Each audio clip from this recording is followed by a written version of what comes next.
레몬리서치의 김민수 대표, 헤르메스 스탁의 하창헌 본부장, 한국투자증권 FC팀의 염정 팀장 나오셨습니다. 어서 오십시오. 네, 자 바로 시작하겠습니다. 첫 번째, 리세션, 침체 공포, 주식시장은 나락으로 가는 것일까? 많이들 여쭤볼 겁니다. 언제까지 떨어지냐? 그러면 반등 언제 시작하냐? 세 분께 여쭤봤습니다. 자, 증시는 어디로 갈까에 대해서 김민수 대표와 하창헌 본부장, 염정 팀장님 모두 다 제각각 상이한 의견을 주셔서 어떤 얘기를 해주실지 참 기대가 되는데, 김민수 대표 X, 하창헌 본부장 좋다, 염정 팀장께서는 세모의 의견을 주셨습니다. 자, 먼저 하창헌 본부장께 여쭤보겠습니다. 어떤 의견이세요? 좋다가 아니라요. 이제 질문 자체가 나락으로라는 질문에 있어서 그러니까 좋지 않다라는 의미로 오를 좀 드렸습니다. 일단은 지금 상황이 좋은 부분을 좀 찾기가 어렵죠. 일단 지정학적 리스크가 계속적으로 유지가 되고 있고, 거기다가 이제 화폐 가치를 계속 하락시키는 이 물가 상승이 유지가 되고 있는 상황에서 이 물가에 또 이제 화폐 가치를 높이려는 뭐 기준금리 인상이라든지 뭐 긴축이라든지 이런 활동들을 하고 있기 때문에 상당 부분 위험자산에 대한 선호가 떨어지고 있는 상황입니다. 이런 상황이다 보니까 사실 조금 어려운 상황이 유지가 되고 있는 상황이고요. 사실 이제 전거래일에 주가가 올랐을 때 좀 밑장 빼기라고 좀 생각을 하기는 했는데, 역시나 금이 이제 이 장 마감하고부터 이제 미선물이 좀 빠지는 움직임들이 이미 좀 포착이 됐었거든요. 그래서 좀 어렵겠다라는 생각이 들었는데, 역시나 미국 증시가 좀 폭락이 나오면서 그에 따른 이제 부정적인 심리가 국내 증시에도 좀 이어져 있다라고 보고 있는 상황입니다. 일단은 이제 앞으로의 이런 뭐 자이언트 스텝이라든지 빅스텝 이런 기준에 대한 전반적인 가이드라인이 좀 나왔다라고 볼 수는 있지만, 그래도 이제 시장에서 계속적으로 연준에서 좀 말을 바꾸면서 이 우리가 잡았던 이 밴드 자체가 좀 벗어날 수 있다라는 우려가 있는 상황이기 때문에 사실 바닥이거나 더 나빠질 수 있다. 라는 이런 가능성을 언제든지 좀 열어놔야 되는 상황이다 보니까 부담감은 있는 상황이다라고 보시면 좋을 것 같고요. 지수나 이런 뭐 주가의 흐름들이 고점 대비해서는 많이 빠지긴 했지만, 그럼에도 불구하고 계속적으로 일단은 올라갈 이슈 자체가 좀 많이 없는 상황이기 때문에 좀 보수적으로 보시는 게 맞지 않을까라고 생각을 하고 있습니다. 네, 자 보수적으로 보는 어떤 전반적인 시장 전망 속에서 구체적인 전략 오늘 계속 함께 세워보시죠. 자, 김민수 대표님, 2000년부터 시장을 참여하셨습니다. 그래서 결과적으로 놓고 보면 지수는 결국 이렇게 모든 걱정과 근심의 벽을 타고 올랐고 또 잘 버텨내지 않았습니까? 그렇죠. 네. 그러니까 지금이 어느 국면이냐, 예. 이게 제일 중요하겠죠. 근데 주가도 많이 밀렸는데 고점 대비 밀린 거와 앞으로의 변화를 생각하게 되면은 아직은 더 남았다고 봐야 되겠죠. 추가 여지는. 하락의 여지가요. 그렇죠. 왜냐하면 지금부터는 이제 관심의 포인트가 경기로 넘어갑니다. 네. 이 부분에 대해서는 저희가 일단 막상막연하게 보통 그런 얘기 많이 쓰거든요. 지금 현재 내 주가 봐라. 지금 많이 빠져서 PER 5배다. 이거 절대적으로 같이 투자하시는 분들의 함정이 여기서 나오기 시작하거든요. 많이 빠졌는데 그러면 PER 5배게 되면 이거 버텨라고 나올 수 있겠죠. 근데 물론 버텼다가 어떻게 해서 다시 움직일 수 있는 기반의 하나긴 합니다. 네. 근데 여기서 이제 중요한 게 저희가 보통 볼 때 경기가 문제가 된다라고 하게 되면 어떤 현상이 발생하냐면은 저희가 PER만 보는데 주가는 EPS 곱하기 PER입니다.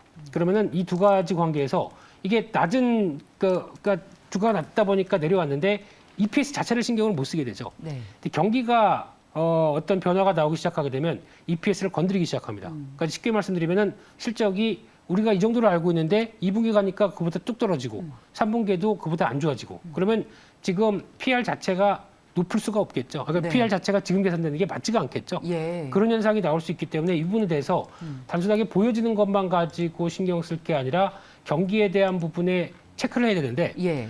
혹시 이거는 한번 체크해 보세요. 예. 애틀란타 연준에 가 보시게 되면은 GDP 나오라고 나옵니다. 이거를 한 번씩 저희가 보고 맞아요. 말씀드릴게요. 예, 저희가 보고 근데 말씀. 저희 방송에서도 그런 얘기 많이 하세요. 전문가들께서 다시 한번 강조해 주셔서 좋습니다. 네, 이거를 왜 보냐면은 그러니까 GDP가 마이너스로 가기 시작한다가 이제 경기 침체죠. 네. 근데 이번에 4분기 전망을 0%로 했습니다. 예. 네, 간당간당하죠. 예. 네, 이렇다는 얘기는 예. GDP가 연준은 계속 그렇게 얘기합니다. 물가를 올리는데 물가를 잡는데 금리를 올려서 잡겠다라고 하는데 경기는 연착륙할 수 있을 것이다. 시장 반응은 그게 안 나오죠. 예, 이 영향을 그렇죠. 벌써 벌써 나오기. 사실상 연착륙 물건어 같죠. 예. 이게 그러면 반대로 말씀드리면 예. 연준이 또 못 믿게 되는 겁니다. 저희 이미 신뢰 못 하고 있습니다. 그러니까 이 현상이 계속 나오면서 그러니까 이번에도 파월 의장이 나와서 예. 어떤 계좌 회견을 하는데 내용들을 보게 되면 가야 될 건 있는데 계속 애둘러서 뭔가 시장을 안도시키려고 하는 내용들을 막 끼워 넣습니다. 그것 중에 하나가 뭐 지금은 괜찮다라는 분위기, 그리고 지금은 실업률 관련해서 괜찮았습니다. 이 실업률은 지금을 보는 게 아니죠. 예, 흔들려서 나와서 나중에 보게 되면 실업률이 다시 늘었다. 그러면 이때 그러면 다시 금리 중단 아니면은 또 변화를 가져가겠다라고 하는데 예. 아니 그렇게 되면 물가 어떻게 잡겠습니까? 지금 물가 목표치가 2%입니다. 예. 그러면 지금 현재 일에 가서 이제 다음 달에도 소비자 물가 지수 8.6, 9%까지 넘봅니다. 예. 이거 2%대까지 떨어뜨리기 위해서는 금리 계속 올려야 됩니다. 예. 말이 안 맞네요, 그러면요. 예. 네. 그런 상황 쪽에서 지금 연준마저도 지금 갈팡질팡하고 있는데 거기다 더 중요한 거는 행정부는 그냥 엄한 데다 소리치고 있고 정유업체한테 왜 세금 올린다고 하고 있습니까? 정유업체는 지금 가뜩이나 그러니까 여기서 만약에 정유업체가 설비를 늘린다라고 하게 되면 이거 지금 대규모 자금들 들어가고 해야 되는데 이제 이렇게 되면은 그나마 뭔가를 확보하려고 하는 상황이라고 하더라도 만약에 여기서 유가가 급하게 하락한다. 그렇죠. 그러면 또 그 다음에는 수익성이 또 악화되고. 네, 이런 악조건이 나오는 쪽에서 예. 함부로 설비 늘릴 수 없어요. 예. 정유업체들도요. 그렇죠. 예, 또 경기가 안 좋아지니까. 그렇죠. 그렇게 되면 여기다 대고 행정부가 할 일이 분명히 따로 있긴 있는데 그거 안 하고 여기저기서 이런 식으로 한다고 하게 되면 이 바퀴가 굴러가는 그 톱니바퀴가 제대로 안 맞는다는 얘기겠죠. 예. 네, 여러 가지 이상 신호들이 나오는데 오늘 마지막으로 짧게 이거 하나만 말씀드리게 되면 오늘 일본에서 뱅크 오브 재팬의 예. 통화정책 회의가 열립니다. 그렇습니다. 일본마저도 예. 저희가 알고 있는 일본은 일드 커브라고 해서 0.25를 못 넘어가게 딱 막아놓고 있는 상황이거든요. 실세 금리는 0.3이 넘어가기 시작합니다. 그러면 일본에 이거를 막기 위해서 무제한 양적 완화를 하고 있는 이게 지금 벗어나기 시작하게 되면 일본도 거의 카오스입니다. 요거 국면 관련돼서 이따가 오후 때 나오는 변화 체크해야 되는데 일본은 그대로 그냥 교과서 읽듯이 할 겁니다. 예. 양적 무제한 완화나 완화적인 통화 정책 얘기하는데 일본도 큰일 났습니다. 이상입니다. 그러면 여기서 또 나올 수 있는 게 엔캐리 자금 그렇죠. 또 이거 엔화가 130엔까지 올라와 있으니까. 청산됩니다. 예. 외국인들 더 그렇죠. 이상입니다. 그러면 달러에 대한 원화의 환율 지금 1,300원대 이제 찍었나요, 오늘? 아직까지 1,300원대는 그 정도 안 안 갔죠? 갔습니다. 아직까지는. 그럼 더 추가적인 상승 가능성도 염두에 둬야 하는 겁니까? 가능은 더 할 수는 있다고 봐야 되겠죠. 예. 알겠습니다. 자, 그러면 지금 경기에 대한 전망과 함께 김민수 대표께서는 당분간은 좀 시장에 우려감이 있겠다. 그리고 이익 추정치도 하향 조정될 가능성이 있다라는 말씀을 해주셨습니다. 지수가 많이 빠진다고 또 많이 빠졌다. 라고 낙관할 수 있는 상황이 아닌데 염정 팀장님께서는 어떻게 지금 시장 대응하고 계십니까? 좀 구체적으로 얘기해 주시면 좋습니다. 구체적으로. 예. 일단 시장이 지금 주저앉고 있는 이 상황 자체가 우리 코로나19 때와는 또 다르게 해석을 해야 되죠. 완전히 다른 완전히 영역이죠. 달라요. 지금은 예. 이제 경기 침체, 뭐 리만 금융 위기 때도 마찬가지고요. 인 예. 것 같아요, 체감이. 예. 하지만 좀 더 다른 부분은 지금 실물 경제까지 이게 파급이 되고 있다라는 부분입니다. 그렇기 때문에 이에 대한 부분이 빠르게 회복되기는 어렵고 이제 경기 침체 국면에는 확실히 들어갔다라고 볼 수 있겠는데 그러면 주가의 향방은 그만큼 빠르게 회복되지 못할 거다라고 생각하고요. 긴 박스권이 지속될 것이다. 우리가 그래도 그나마 원했던 박스권 밴드가 이미 또 이탈되면서 계속해서 밴드가 레벨 다운되고 있다는 상황입니다. 어디까지 더 계속 박스권이 움직일지는 모르겠지만 지금 상황에서는 이제 정말 좀 저는 어느 정도는 좀 투자자분들께서는 일정 부분을 선택을 하셔야 될 부분이 내 투자 성향에 맞게 내가 할 수 있는 영역 안에서 계속 이 부분을 끌고 갈 것인지 아니면은 일정 부분을 잠시 좀 쉬실지에 대한 부분을 저는 선택을 좀 하셔야 된다라고 생각하고 있습니다. 왜냐하면 이게 빠르게 다 같이 지수가 다 같이 회복이 되면서 올라갈 수 있는 연내에는 좀 쉽지 않을 거다라고 보기 때문에 그 부분에서 지금 많이들 고민이 되실 거라고 생각을 하거든요. 회복이 될까? 반등이 오면은 그때 좀 조금이라도. 맞아요. 예. 그래서 이제 사실 저희 이제 많이 빠졌으니까 조금씩 들어가야 된다고 얘기한 지가 벌써 맞습니다. 네. 몇 달이 됐어요. 그래서 더 몰렸을 겁니다. 현금 가지고 있다가 이제 다 빠졌다고 해서 들어가셨다가 물 탔다가 이제 주식 풀이고 그것만 하면 차라리 다행입니다. 신용까지 써서 반대 매매 나오는 분들이 또 많이 계시고 오늘도 그런 반대 매매 때문에 시장 이제 출발이 안 좋았다가 오후에 또 반대 매매가 나올지 여부 또 중요합니다. 그래서 저희는 섣불리 바닥을 논하지 않겠습니다. 세 분 모두 앞으로 경기에 대한 우려감이 더 있기 때문에 지금 시장에 진입할지 여부에 대해서는 조금 더 고민이 필요한 시점이라는 이야기를 해주셨고 자 그렇다면 저희 이 인플레이션을 촉발한 건 바로 러시아와 우크라이나의 전쟁 때문인데 처음에는 이거 테마주다. 식량, 주식, 곡물 주식, 인플레이션도 인플레이션이지만 이 비정상적인 흐름을 우리가 어떻게 설명하겠느냐라고 했는데 야, 이 전쟁이 빨리 끝날 것 같지도 않고 이 우크라이나도 쉽게 물러서지 않을 것 같으니까 유일하게 계속 오르는 건 곡물 주식입니다. 그래서 이럴 줄 알았으면 살 걸 그랬다는 거 늘 저희 나중에 지나고 나서 얘기하는데 자, 대표적인 전쟁 주식, 곡물, 식량 그리고 에너지 주식까지 어떻게 대응하면 좋겠습니까? 세 분께 여쭤봤습니다. 특히 하창원 본부장께서는 연초부터 관련 주식 투자하라고 계속 권유를 해주셨던 바 있고 김민수 대표와 염정 팀장께서도 지금 사는 거 괜찮다는 의견이신 것 같은데 하창원 본부장님. 네. 네. 뭘 사면 좋을까요, 그럼? 지금 이제 좀 대장 역할로 일단 움직이는 종목군들부터 보셔야 되는데 지금 최근에 또 순환매에 조금 흐름이 나오고 있습니다. 일단은 전거래일까지는 신성홀딩스가 이제 대장 역할을 좀 해줬습니다. 아무래도 자회사가 무역업을 하고 있고 그에 따라서 이제 식량을 좀 원활하게 공급을 받아서 이제 매각을 한다라는 부분이 좀 부각이 됐고요. 이제 기타적으로 제가 조금 관심 있게 소개를 드리고 있는 종목은 이제 이지홀딩스라는 종목인데 사실 다른 이제 기타 종목군들 같은 경우는 벌써 뭐 300%, 400% 기본적으로 다 올라가는 그런 흐름인데 이제 뭐 팜스토리라든지 마니커라든지 이런 이제 상장사 6개를 일단 가지고 있고 또 미국의 사료 업체를 또 100% 재작년 정도에 좀 인수를 하면서 사실 이벤트를 보유하고 있는 회사인데 이제 실적도 잘 나오고 있고 이제 이런 사료곡물과 정말 연관성이 높은데 그럼에도 불구하고 주가의 위치 에너지는 여전히 조금 낮습니다. 그래서 그런 부분으로 봤을 때 후발로 충분히 좀 접근이 가능하다라고 보고 있는 그런 상황이고요. 다만 이제 약간의 세무조사에 대한 이런 부분과 약간의 이 차트상으로 봤을 때 조금은 이 좀 세력적인 부분에서 약간 매집이 좀 아직도 이루어지고 있는 것 같습니다. 그래서 그런 부분에서 시기적인 부분은 좀 필요할 수 있겠지만 어쨌든 충분히 사료 곡물 쪽에서도 우리가 후발로 접근해 볼 만한 종목은 충분히 있다라고 보고 있는 상황이고요.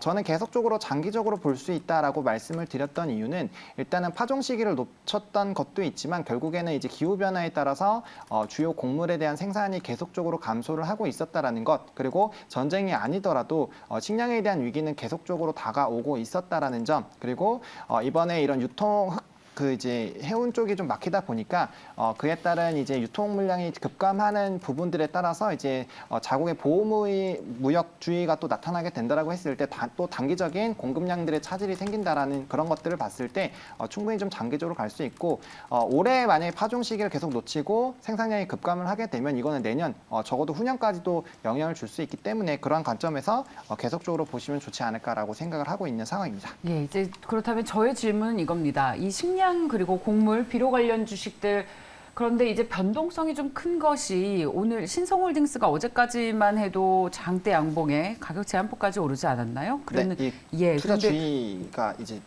투자주의 종목으로 지정이 되면서 8%의 내림세를 나타내고 있고 팜스토리도 오늘 소폭의 내림세 그리고 이지홀딩스도 어제 많이 오른 것을 조금 반 정도 되돌리는 흐름 마이너스 3.7%의 어떤 하락세가 나오고 있습니다. 그래서 다른 건 이 분명한 테마지만 이런 변동성 때문에 또 우리가 투자하는 데 있어서 이런 테마주 괜찮을까? 그렇다면 차라리 뭐랄까요? 이 안에서도 좀 대형주가 어떨까? 근데 오리온이 오늘도 6.9% 오르면서 107,500원 기록하고 있습니다.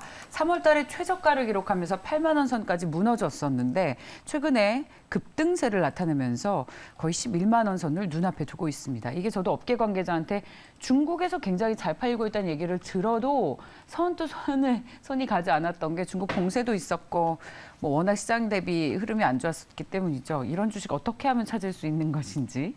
염정 팀장님은 이 에너지주나 식량주 투자할 때 요령이 있다면 뭐라고 좀 조언을 해주실 수 있으세요?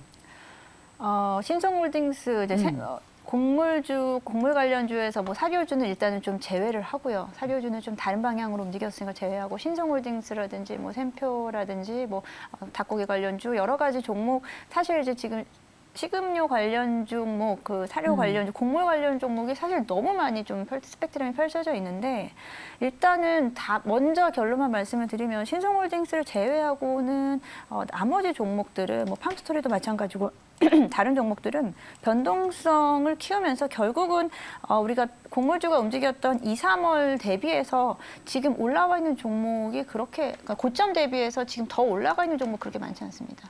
대부분 종목들은 변동성을 가져가면서 지금 왔다 갔다 큰 폭의 변동성을 보여주기만 하기 때문에 정확하게는 저는 이 종목은 장기적인 관점보다는 단기적인 관점으로만 접근을 해야 된다고 생각하고 있고요.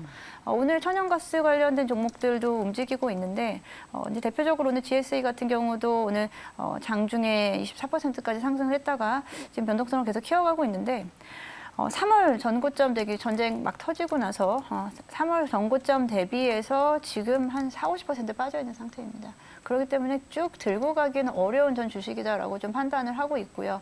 이런 주식들은 계속해서 좀 지켜보시고 시장을 좀 면밀히 시장을 좀 예민하게 보시는 분들은 접근하실 수 있겠지만 아닌 분들은 사실은 쉽지 않고요. 오리온 역시도 마찬가지입니다. 오리온 최근에 워낙에 또 실적에 대한 좋은 리포트가 나옴으로써 최근 뭐 3, 4일 동안 계속 급등을 하는 모습을 보여주고 있고요. 물론 오리온 같은 경우는 또 오히려 좀 반대로 연초 대비해서 좀 빠졌다가 다시 한번 또 올라가는 모습을 보여주고 있는데 그렇다고 해서 뭐 오리온 같은 종목이 사실 그렇게까지 또 드라마틱하게 올라가 있는 종목도 아니기 때문에 지금은 좀 단기적인 시세로 차익 실현을 하는 전 방향이 낫지 않나라고 좀 보고 있고요. 네. 오리온 같은 종목이 이제 대표 종목으로 움직이기 때문에 오히려 이러한 부분들을 좀 활용을 해서 지금은 좀 차익 실현하셨다가 다시 또 조금 주춤하는 시기에 다시 또 매수를 하시거나 이런 식으로 조금은 좀 어떻게 좀 얕게 행동을 해야 되겠다라고 좀 생각하고 있습니다. 예, 김현수 대표님. 네, 이게 하나로 뭉치다 보니까 들 얘기가 너무 많은데 예. 그냥 압축해서 말씀드리게 되면 예. 사료주, 뭐 종자 관련주, 농업 관련주 이거는 그냥 테마입니다. 실적 보게 되면 나오는 게 아닌데 심리적으로 뭐 살 거 없나 보다 보니까 이게 움직였지. 그래서 사는 네. 테마니까 여기는 주의하셔야 되고요. 특히 이런 쪽에서 나왔었을 때 자칫하면 고점에서 물렸다가 저점 그러니까 쭉 밀려서 이제 거기서 나오는 정도 이거밖에 한계가 볼 수 없겠죠. 근데 이쪽에서 특히 우리나라도 곡물을 수입하는 입장입니다. 그런데 어떻게 우리나라가 관련주가 어떤 수혜를 보는 측면이 있겠습니까? 예. 이거는 말이 안 되고요. 그런 쪽에서 아마 그나마 이제 생산 입장에서 이를 충분히 누린다 그러면 비료 쪽이 그나마 난데 시장에서는 이제 또 비료 쪽을 바라보는 게 이제 북미 쪽 같은 경우는 비료 가격들이 떨어집니다. 예. 근데 왜 떨어지냐면은 하도 가격이 높다 보니까 수요가 파괴되는 거죠. 예. 포기합니다. 그런 상황에서 떨어졌는데 언제든지 더 올라갈 수 있다고 봐야 될 것 같고요. 우리나라는 직접적으로 중국의 비료 가격에 영향을 많이 받습니다. 예. 왜냐하면 그걸 가지고 영향을 이제 동남아 쪽이나 다른 쪽으로 수출할 때 지표가 되기 때문에. 근데 중국의 비료 가격은 석탄 가격이 올라가면서 그러니까 암모니아를 추출해서 나오는 질소 네, 여기까지만 하고요. 예, 예. 그래서 요 나오는 그러니까 석탄 가격이 올라가게 되면 그에 따라서 같이 올라갈 수밖에 없는 구조가 네. 돼 있기 때문에 예. 여전히 중국은 고가입니다. 그래서 영향을 받게 되면 실적 그렇게 안 나쁠 것 같은데 시장은 같이 축 처져 있는데 또 2분기 실적 나올 때쯤 되면 또 올라갈 수 있는데 예. 이런 부분들은 또 체크해야 될 것 같고요. 결론적으로는 에너지 쪽은 계속 봐야 되는 게 맞을 것 같고요. 예. 지금 뭐 신재생 에너지도 부각받다가 또 바로 꺾였죠. 그리고 또 여전히 정유주 쪽이나 가스 쪽도 지금 테마주로 움직이는 거 말고 뭐 한국가스공사나 삼천리 같은 경우는 그래도 그나마 고점에서 탄탄한 모습들을 보이는데 예. 이런 쪽은 물론 이제 유통회사다 보니까 정부가 과연 물가를 잡기 위해서 또 이제 한국가스공사가 유통하는 가격을 그만큼 올리겠느냐라고 해서 부정적으로 보는 시각도 있는데 하지만 발전 쪽은 변화가 없습니다. 그대로 반영이 돼야 되기 때문에 그래서 그걸 가지고 그대로 또 한국전력에 넘기는 구조가 나오다 보니까 거기서 나오는 측면은 그대로 유통이 되면은 실적에 대한 변화가 괜찮거든요. 네. 근데 약간 할인받아서 움직이는 측면들이 높다는 쪽에서 한국가스공사는 계속 봐야 되는 게 맞다고 보여지고 있고요. 또 하나 에너지 쪽의 정유 쪽은 밀리면 사야 될 것 같습니다. 예, 정유는. 왜냐하면 지금 유가가 그렇다고 해서 지금 나오고 있는 유가 재고 보게 되면 깜짝 놀랍니다. 예. 네, 지금 유가 원유 재고는 지금 여전히 바닥권에서 계속 좀 정체가 될 수밖에 없고 예. 거기다가 이 유가를 지금 그나마 가뜩이나 120달러대에서 잡고 있는 거는 미국의 전략 비축유 방출하면서 나왔던 변화밖에 없고요. 비축유는 다시 채워야 되겠죠. 예. 어느 가격에 언제 채울까요? 이게 나오기 시작하게 되면 또 수요의 한 축이고 변화가 될 수 있는데 또 중국도 이제 다시 또 리오프닝 쪽으로 들어가고 네. 수요가 더 많겠네요. 네, 이런 상황 쪽에서 겨울로 간다. 저는 겨울이 가장 걱정입니다. 그렇죠. 네. 겨울 때까지도 전쟁이 만약에 해결이 안 되면 국제유가가 그래서 180달러 얘기까지 나오는 게 바로 그런 것 때문 아니겠습니까? 그런데 예. 만약에 150달러대 이상으로 넘어가게 되면 거기도 수요파가 나올 수가 있습니다. 그렇죠. 그리고 이미 네. 그렇게 되면 경기에 굉장한 영향을 주겠죠. 심각한 타격이겠죠. 그래서 그렇습니다. 그러니까 한도는 이때 그래도 이게 웬만해서 잘 안 빠진다. 이런 쪽으로 바라보시면서 대응하는 게 더 낫지 않나 생각됩니다. 좋습니다. 그런 의미에서 최근에 GS와 SO일의 대표 정유주들이 추세가 조금 꺾이는 그런 느낌이라 오히려 저가는 아니지만 조금 더 저렴한 가격에 들어갈 수 있는 기회를 주고 있다라고 해석도 가능할 것 같습니다. 자, 일본 증시가 오늘 BOJ에서 금리 결정을 앞두고 2%의 하락세가 계속되고 있네요. 이런 부분도 우리 시장의 우호적인 환경은 아닙니다. 그런데 최근에 이렇게 어려운 시장에서 2차 전지 소재주들은 분명히 시장 대비 선방하고 있습니다. 빠집니다. 빠지지만 낙폭이 제한적입니다. 저희 대표주 PNT를 보겠습니다. 최근에 에코프로비엠을 필두로 해서 LNF 저희 계속 봤었죠. 56,400원입니다. 2차 전지 소재로 시각을 확대해서 지금 시장의 주도주가 될지 계속 시장을 방어해주는 섹터일지 보겠습니다. 지금 사도 괜찮겠습니까? 세 분께 여쭤봤습니다. 하창헌 본부장과 염정 팀장께서는 세모이고요. 김민수 대표는 좋다라는 의견이십니다. 하창헌 본부장님, 네. 어떤 걱정이 혹시 있으세요? 긍정적인 세모입니다. 긍정적인 세모이고요. 네. 또 시장이요? 물타기? 아닙니다. 원고에도 그렇게 좀 드렸고요. 예. 그다음에 이제 PNT가 수주 잔고가 늘어나고 있지만 제가 세모로 드린 거는 네. 그냥 대표 성격을 갖고 있는 뭐 LNF나 에코프로비엠 쪽으로 2차 전지를 한다면 그쪽으로 오히려 보시는 게 조금 더 낫지 않을까라는 관점에서 그런 부분에서 세모고요.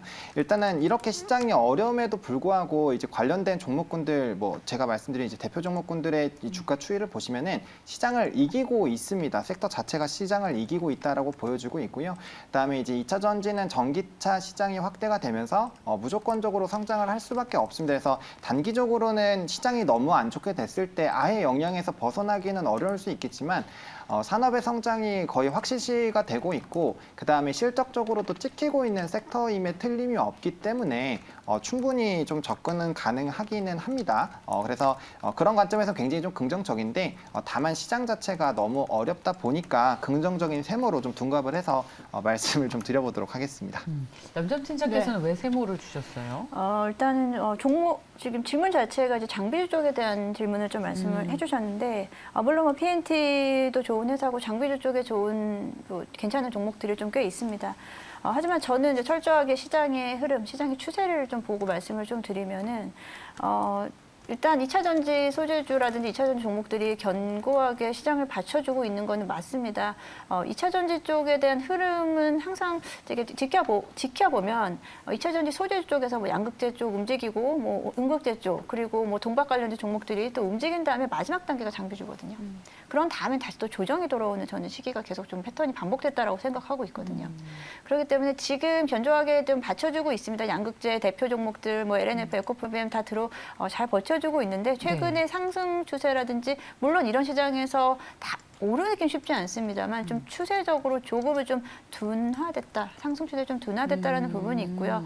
이제 외국인들의 2차 전지 소재주 쪽이라든지 이쪽은 수급이 좀 강하게 몰리는 쪽인데 지금 이 수급 면에서 봤을 때 조금 지금 좀 지체되고 있는 모습을 저는 좀 파악을 했습니다. 그렇군요. 그렇기 때문에 만약에 이제 기술적인 반등, 뭐 이번 주에 워낙에 좀 힘들었지만 또 기술적 반등은 나올 거라고 생각하고요. 그렇게 된다라고 한다면은 이제 2차 전지 쪽에서의 수급이 다시 한번 또 다른 섹터로 움직일 수 있다라고 저는 좀 지금 조심스럽게 좀 생각을 하고 있습니다. 그렇기 때문에 지금 항상 이제 장비주 쪽에 대한 좀 포커스가 맞춰지는 시기가 2차 전지 흐름이 조금 이제 어느 정도 좀 마무리가 되는 타이밍이다라고 생각하고 물론 뭐 그 안에서 다시 또 순환매가 일어날 수 있겠습니다만 철저하게 2차 전지도 가장 흐름은 좋은 섹터는 확실히 맞는데 맞지만 그 안에서 계속해서 번갈아가면서 오른다. 뭐 어제 같은 경우에도 뭐 2차 전지 장비주 관련해서 좀 PNT 견조하다라고 이제 질문에 나왔고 어제 같은 경우 뭐 원준이라든지 GI텍 같은 장비주들의 움직임이 좀 강하게 나타났습니다. 오늘도 GI텍 같은 경우는 또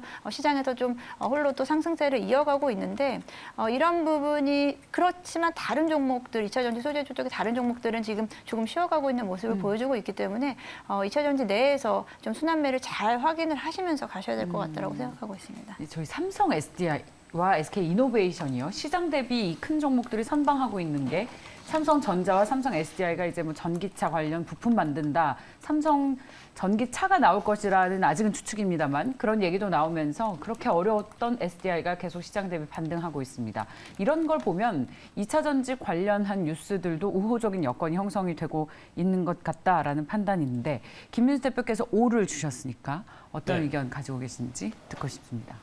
저희가 큰 그림으로 봤을 때 대한민국 하게 되면 떠오르는 게 반도체죠. 반도체. 네, 이걸 대체할 것 같습니다. 2차 전지가. 그러니까 성장에 대한 얘기에 대해서 물음에 답을 할 수 있는 섹터다. 그럼 이제 2차 전지에 대한 영향력이 훨씬 더 커질 것 같고. 명쾌합니다. 네, 그러면 준비해야죠. 근데 보통 보면 다들 저희가 하는 얘기가 첫째는 많이 올랐다, 안 빠졌다. 그렇죠. 두 번째는 많이 했는데 실적 보게 되면 PR 100배다, 50배다.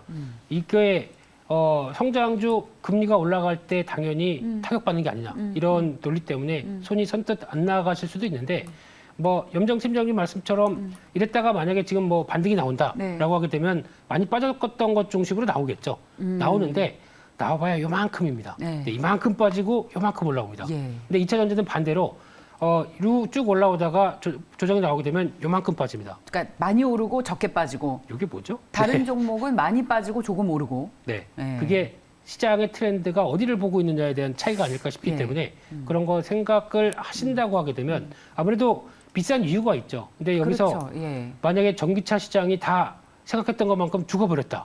그러면 안 나오겠죠. 그러면 이게. 비싼 겁니다. 그러면 그러면 가격 대비 너무 고평가된 거고. 탈출해야 되고요. 그렇죠. 그럼 만약에 LG에너지 솔루션은 즉각 타격을 받으면서 한국 증시는 더 빠질 수 있습니다. 시가총액 2위니까요. 예, 네, 그런 그렇습니다. 논리로 보시면 코스닥은 더 날리겠죠. 그렇죠. 또 양극재 업체들이 다 상위에 있다 보니까. 근데 그런 개연성이 안 보이는 게 어제도 보다 보니까 와 역시 자신감은 대단하다라고 맞아요. 보여지는 테슬라가 맞습니다. 가격을 또 올렸어요. 이제 살 사람 사라 이런 뉘앙스입니다. 그게 아니고 안 사고 100이겠니? 어차피 살 수밖에 없잖아 이거죠.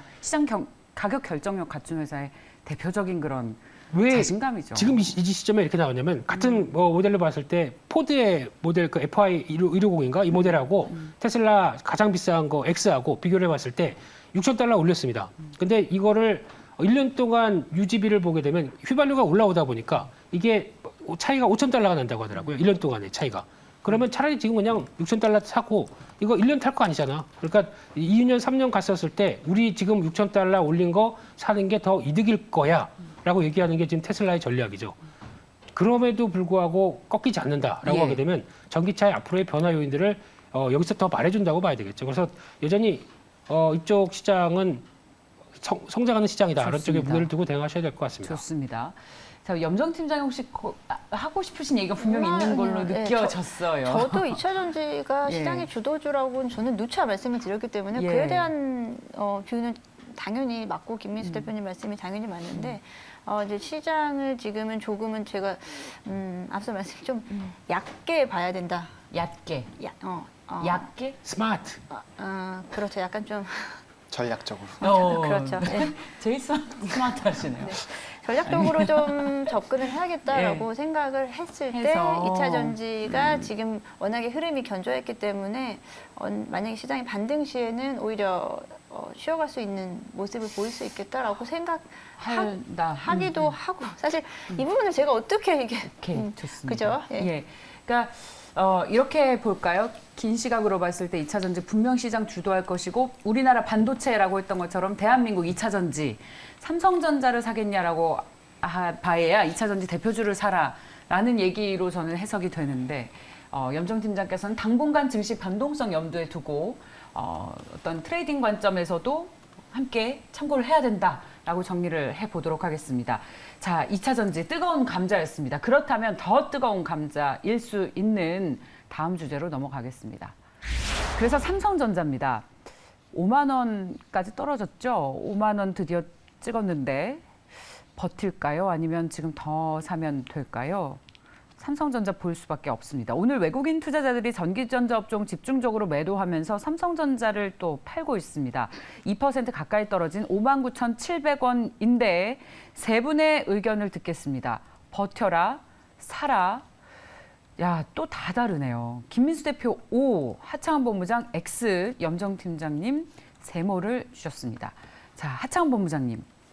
네, 이거 질문의 답이 오늘 조금 이제 반대로 된 것 같은데요. 이제 버텨라입니다. 버텨라이고요. 버텨라. 네, 그리고 삼성전자에서는 항상 같은 의견을 드렸던 것 같습니다. 반도체 계속 좋아지긴 하겠지만 이제 이 삼성전자가 시장에서 가지고 있는 지위 그리고 외국인과 기관의 수급 이탈이 계속적으로 나타나고 있기 때문에 뭐 본업을 제외하더라도 사실 조금은 어려울 수 있다라고 말씀을 드렸고 그래서 이제 조금은 가격대를 5만 원대에서 5만 6천 원 정도로는 빠질 수가 있다라고 제가 7만 원대부터 계속 좀 말씀을 드렸던 바가 있습니다. 그래서 저는 이제 5만 원대로 들어왔고 그래서 5만 한 6천 원 정도까지 만약에 빼지게 된다라면 충분히 그때부터는 좀 접근이 가능하지 않을까라고 생각을 하고 있고요.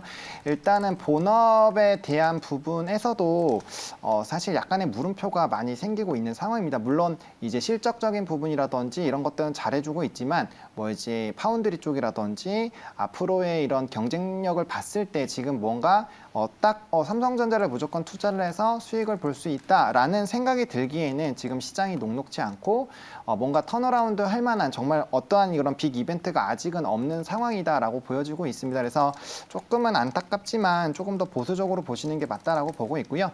저는 삼성전자는 손절이 필요 없는 종목이다라고 생각을 하고 있습니다. 다만 그 부분 이제 지금 많이 빠졌기 때문에 그 부분을 만회하기 위해서는 앞으로의 전략을 굉장히 좀 잘 세우셔야 되겠지만 손절로 대응을 하시기보다는 일단은 대표 종목이고 배당도 나오기 때문에 좀 네. 꾸준히 들고 가시면서 예. 앞으로의 물량을 좀 늘릴 수 있는 이런 이 요충지들을 좀 찾아보시고 거기에 따라서 대응을 해보시는 게 맞지 않을까라고 생각을 하고 있습니다. 삼성전자 배당 받으라는 얘기까지 나왔습니다. 이거 끝까지 다 간 건데 제가 삼성전자 매도한 이유가 배당만 주고 수익을 안 줘가지고 그래서 작년 말에 팔지 않았으니까 아니 주식 올라야지 배당을 너무 많이 주더라고요. 자, 저희 의견이 다 다릅니다. 그런데 김민수 대표께서는 사실상 5의 의견이셨죠. 하창 본부장께서도. 네네네. 버틸까요? 그렇다면 지금 사도 됩니까? 이게 되게 질문이 그러네요. 뭐 문의만 온 거 같고 뭐 내용 들어보면 X고 뭐 그래서 이런 상황이 나오는데 그래서 내용 다 잘 들으시라고 아, 미끼로 던져 놓는 겁니다. 저희가. 이게 미끼 옵니다. 네, 네, 그래서 미끼로. 일단 지금 가격대에서 그러니까 삼성전자를 본 입장에서 딱 두 가지를 보셔야 될 것 같습니다. 반도체로 보느냐, 반도체로 보느냐. 한국 시장의 대표주로 보느냐. 그렇죠. 이 두 가지 차이인데 혹시 삼성전자와 삼성전자 우선주의 지금 동향의 차이를 보게 되면 삼성전자 우선주는 버팁니다. 예. 게다가 한 며칠 보니까 어제는 외국인들이 46만 주를 샀습니다. 예. 우선주를. 네. 어제 같은 경우는 3%가 쭉 올라옵니다. 저점에서. 근데 삼성전자는 아니죠. 이 두 차이가 뭐냐라고 봤었을 때 대표적으로 보게 되면 삼성전자는 코스피 200에 들어가 있고 삼성전자 우선주는 코스피 200에 안 들어가 있습니다. 그러면 어떤 현상이 나오냐면 한국 시장에 대해서 어차피 시가총액 담당하는 1위 모습이니까 한국 시장과 같이 움직일 수밖에 없는 운명이죠. 그러면 반도체나 여러 가지 뭐가 안 좋아서가 아니라 한국 증시에 한국에 대해서 대표 주자인 만큼 한국이 이런 대외적인 여러 가지 불완전한 모습들이 나오는데 버틸 수 있겠느냐? 그러면 외국인들은 관심 없습니다. 다른 종목들 뭐 세세하게 뭐 작은 뭐 시가총액 50위, 100위 있는 종목들 잘 모르고요. 그냥 그러면 삼성전자 일단 공매도 거기다가 뭐 주식 선물 매도 뭐 이런 게 다 같이 펼쳐질 수밖에 없는 하나의 아픈 마청이죠. 네, 이런 차원에서 나오게 되면은 지금 나오는 게 그렇게 설명이 되는데 그러면 삼성전자 우선주는 산다? 이게 결국에는 지금 가격대에서 그렇게 크게 메리트가 없다고는 판단이 안 되는 거죠. 이 정도면 괜찮은데 그렇다고 이걸 아마 한 이틀째 들어오는 자금 보니까 좀 어디 길게 보는 쪽에 자금들이 좀 들어온 게 아닐까. 이런 생각 중에서 이 정도면은 해볼만 해. 근데 삼성전자는 조금 시장에 따라서 많이 흔들려. 그러면 우선주가 낫겠다 싶어서 그렇게 들어왔던 걸로 보여지고 있고요. 그런 측면으로 봤었을 때 반도체에 대해서 뭐 저희가 사이클이 어쩌고 저쩌고 이런 거는 얘기 안 드리겠습니다. 안 드리고 싶겠습니다. 예. 네, 그렇게 하겠습니다. 예, 근데 왜 이런 상황에서 결국에는 그래도 다 기술이 발전되기 시작하게 되면은 반도체에 대한 수요는 더 늘어날 수밖에 없겠죠. 근데 지금은 그게 아니라 대표주의 성격 때문에 더 고생하고 게다가 예상했던 것보다 실적이 좀 더 흔들릴 수가 있겠죠. 이런 부분들 때문에 저라면은 한 57,000원대 밑에서부터 신규 매수를 한번 생각해 보지 않나라는 쪽인데 일단 지금은 어차피 삼성전자 갖고 계신 분들한테 팔아라 얘기 못 합니다. 그렇죠. 네. 이거는 어떤 다 너무 공감하시죠. 네. 지금 팔면 안 되죠. 네. 지금 팔 수가 없죠. 네, 팔 수도 없고 팔면 안 된다고 생각합니다. 이상입니다. 예. 네. 자, 그렇다면 삼성전자에 대한 이야기는 여기서 좀 마무리를 짓겠습니다. 지금 삼성전자 임원들이 자사주를 사고 있다는 소식도 있고 실제 엔지니어들은 삼성전자 기술력에 대해서 굉장히 회의를 갖고 있다는 시각도 있습니다. 싸기는 분명히 싼 것 같습니다만 얼마까지 오를지에 대해서는 굉장한 논란이 있습니다. 자, 그만큼 또 논란이 있는 종목, 다음은 하이브를 보겠습니다. 저희 하이브의 BTS가 단체 활동을 금지한다는 소식이 나오자마자 저희 광장에서 다뤄드렸는데 그 뒤로 또 뭐 막내 멤버가 개인 활동하면서 단체 활동도 한다느니 뭐 계속 이런 그 다음 이야기가 계속 나오고 있습니다만 결과적으로 증권사에서는 목표가를 줄줄이 내려잡고 있습니다. 오늘의 주가는 14만 9천 원 기록을 하고 있는데 자, 증권사에서 하이브의 목표가도 계속 하향 조정한 이유가 또 있겠죠. 세 분께서는 염정팀장과 하창한 본부장 세모, 김민수 대표께서는 X의 의견을 주셨습니다. 하이브 하면 우리 염정팀장님. 세무조사까지 받는다고 해요. 엎친 데 덮친 격이에요. 지금 일단은 하이브 주가 역시 지금 우리 카카오와 비슷하게 신뢰를 잃었다라고 저는 좀 생각을 하고 있습니다. 예. 그렇기 때문에 지금 뭐 진짜 사실 많이 빠졌죠. 고점 대비해서 많이 빠졌지만 지금 들어가기엔 좀 어려운 부분이 있고 결국은 하이브 뭐 이번에 또 뉴스 리포트 나온 거 보면은 역시나 그래도 실적은 괜찮다. 2분기 실적도 괜찮고 다른 아티스트들로 메이크업 할 수 있다라고 이야기가 나오고 있지만 결국은 BTS의 영향력 그리고 BTS가 지금 사실은 이번에 이런 그저께 발표가 나온 것 자체가 BTS가 지금 좀 안타깝게도 좀 흔들림이 있다라는 것이 어떻게 보면 외부에서 지금 그렇게까지 안 봤지만 내부적으로 드러났다라고 저는 생각을 하기 때문에 그런 부분에서 지금 믿고 갈 수 있겠느냐라는 부분은 많이 좀 아쉬운 입장이다라고 생각하고 있고요. 일단은 여기다가 이제 시장 자체가 워낙에 지금 좀 안 좋고 성장주에 대한 기대감이 많이 떨어져 있는 상태이기 때문에 지금은 일단은 더 저는 추이를 지켜봐야 되지 않겠나라고 생각하고 있습니다. 지금은 뭐 빠졌다고 싸졌다고 해서 살 때가 아니라는 거 카카오가 보여줬다라고 저는 말씀을 드리고 싶습니다. 삼성전자 목표가 얼마나 낮췄는지 증권사들 좀 보면 삼성증권에서 직전 목표가 37만 5천 원이었는데 27만 원까지 낮췄고요. 현대차증권에서는 28만 5천 원, 기존에는 40만 원이었습니다. NH투자증권 목표가가 44만 원으로 제일 높았었는데 31만 원으로 낮춰지면서 목표가를 거의 30% 가까이 하향 조정했다는 것 참고를 하시기 바랍니다. 하이브도 앞서 말씀하신 카카오도 그리고 삼성전자도 우리가 모두 사랑하는 주식들인데 여기에 대한 전망들이 그렇게 좋게 나오진 않고 있다는 것을 오늘 확인했습니다. 자, 최고의 군단과 함께하는 시간이었습니다. 레몬리서치의 김민수 대표, 헤르메스스탁의 하창원 본부장, 한국투자증권 LC팀의 염정 팀장이었습니다. 말씀 고맙습니다. 고맙습니다.